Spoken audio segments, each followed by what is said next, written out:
Hello everybody, this is Preeti Gupta from Amby International School, Nayagaon, Kota. Today we are going to start SST Geography, Chapter 1, Part 1, Resources and Development. Hello guys, let's start Chapter 1, Resources and their Development.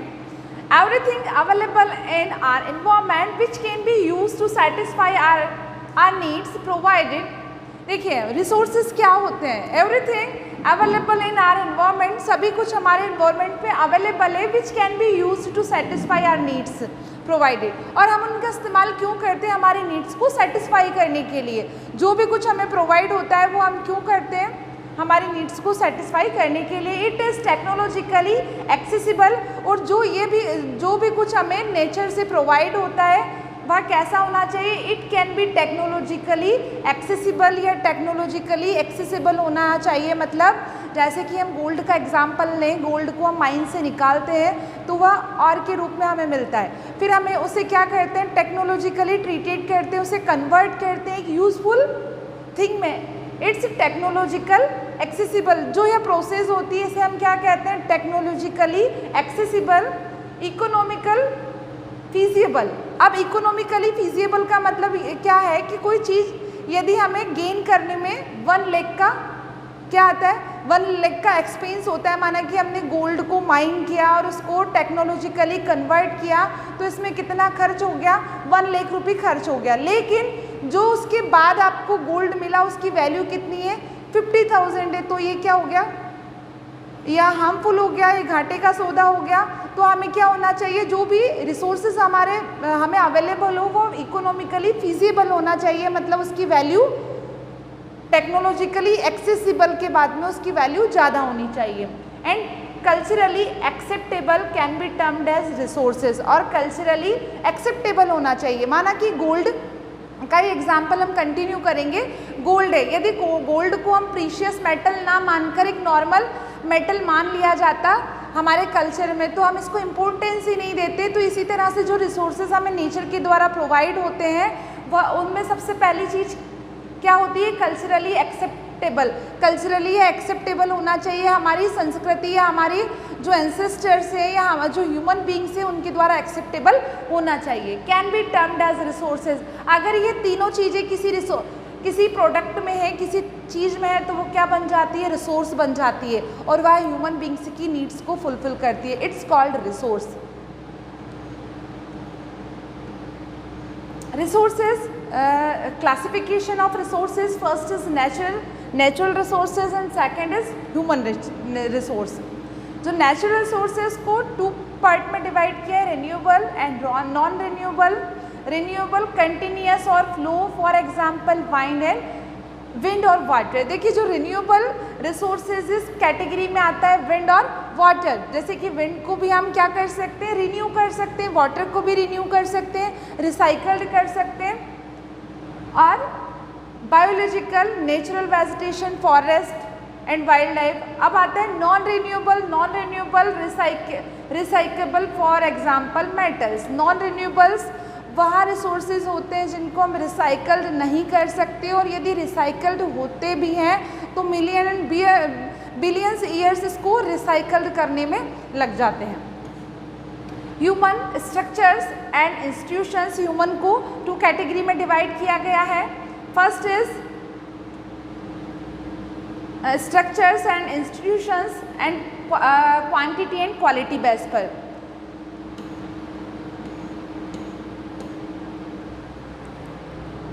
The process of transformation of things available in our environment involve an interactive relationship between nature, technology and institutions. Human beings interact with nature through technology and create institutions. देखिए क्या होता है? जो भी resource होते हैं वो दो प्रोसेस से होकर गुजरते हैं।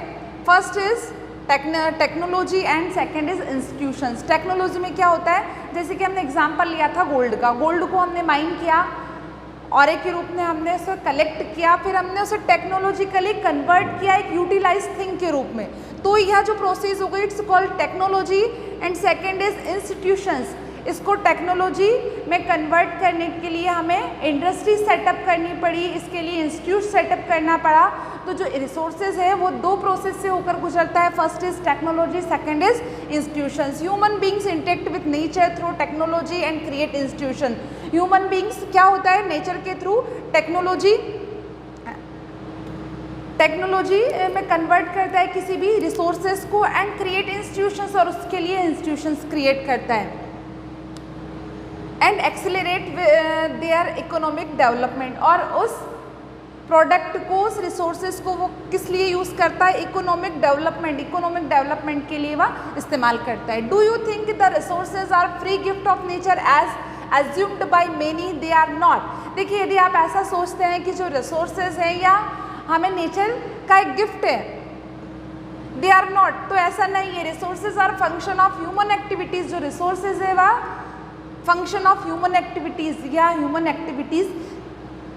Human being themselves are essential component of resources. Human beings themselves are essential component of resources. जो ह्यूमन बींग्स होते हैं वह भी एक इम्पोर्टेंट कंपोनेंट होता है रिसोर्स का. They transformed material available in our environment into resources. और ह्यूमन बींग्स ही होते हैं जो क्या करते हैं, किसी भी प्रोडक्ट को या किसी भी थिंग को कन्वर्ट करते हैं एक यूजफुल मटीरियल में.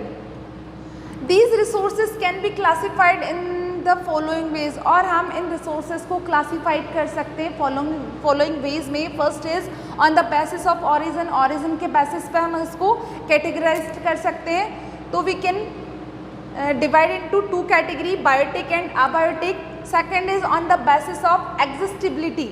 एग्जिस्टिबिलिटी के बेसिस पर तो इसको टू कैटेगरी में डिवाइड किया गया है, renewable and non renewable. Third is on the basis of ownership. Ownership के बेस पर इसको 4 पार्ट में डिवाइड किया गया, कन्वर्ट किया गया. First is individual, second is community, third is national and fourth is international. And last on the basis of status of development के status के आधार पर तो इसको कैटेगराइज्ड किया गया है 4 पार्ट में. First is potential, second is developed, third is stock and fourth is reserve.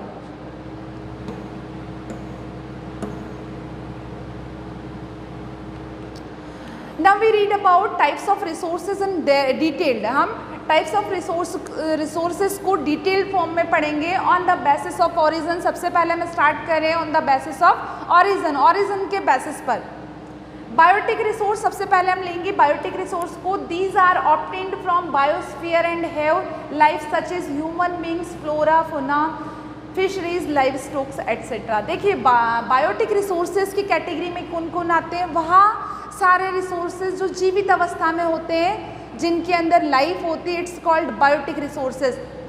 For example human beings, flora and fauna, fisheries, livestock etcetera. Abiotic resources, all those things which are composed of non-living thing are called abiotic resources. For example, rock and metal.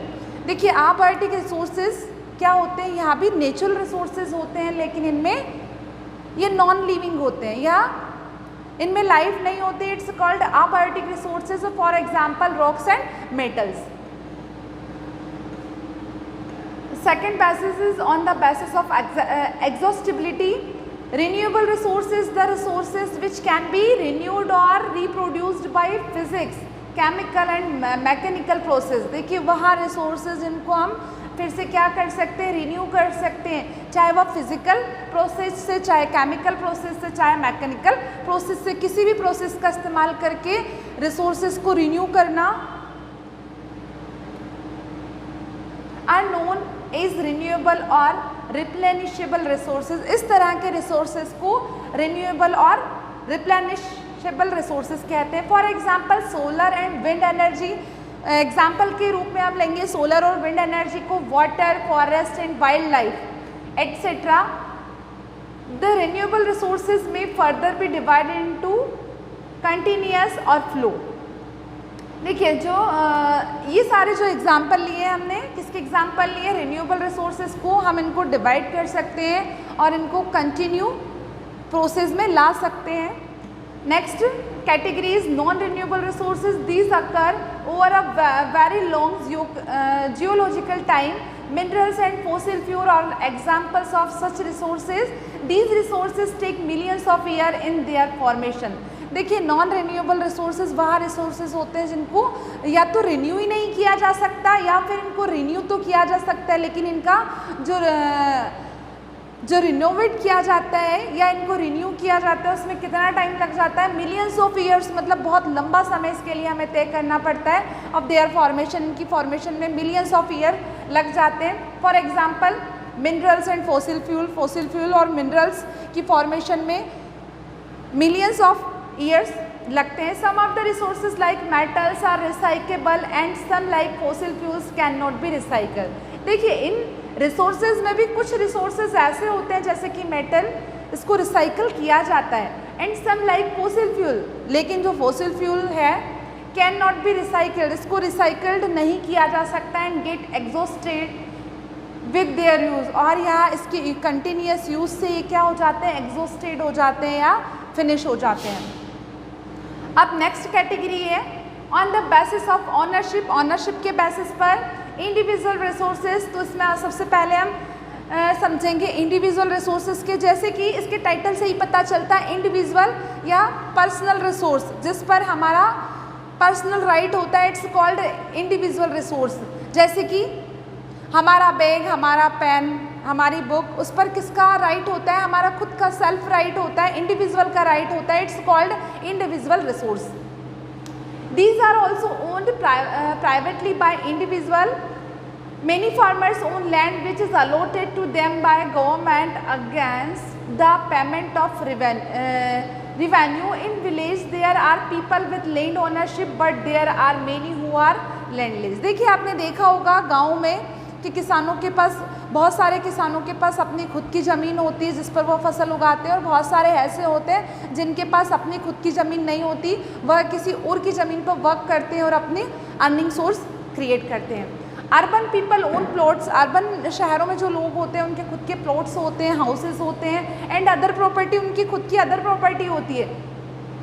Plantation, pasture land, pools, water and wells etcetera are some of the example of resources ownership by individual. और ये सारे जो example थे ये किस category में आते हैं, इंडिविजुअल रिसोर्सेज की कैटेगरी में आते हैं। Make a list of resources owned by our house hold.